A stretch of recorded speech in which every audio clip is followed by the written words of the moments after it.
Tamale Assembly is considering increasing the fines for stray animals they impound in the city. Now, the Assembly says the current 60 cedis for a cow and 30 cedis for a goat or sheep is not deterring enough for the owners to keep the animals off the streets. Eva Tiboka has compiled this report. Streets and business centers are the resting places for stray animals. Not only do these animals endanger lives, but are also destroying property.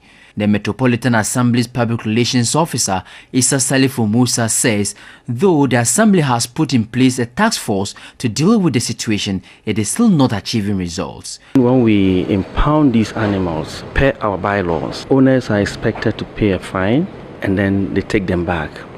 And then what we expect is that you do not let loose these animals again.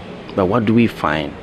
We find the same animals back into the streets. Members of the task force blamed some politicians and chiefs for thwarting their efforts in curbing the stray animals in the metropolis. They will go and put pressure on the politicians. And the politicians, sometimes they become fed up. Sometimes they will call, oh, please, this is my father, this is my uncle. Those are the problems we have here. Residents claim their lives are threatened. Sometimes they come and threaten you. They don't want to change. Over 1,000 stray animals are impounded annually by the Assembly on the streets of Tamale.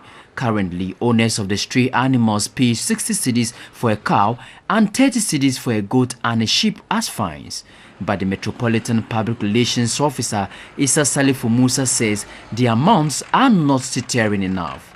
He said a cow will now attract a fine of 200 cedis from the previous 60 cedis, and a goat and sheep would attract 100 cedis up from 30 cedis. Salifu Musa wants all to join hands in fighting the menace so as to save lives and property and as well prevent the outbreak of animal transmitted diseases.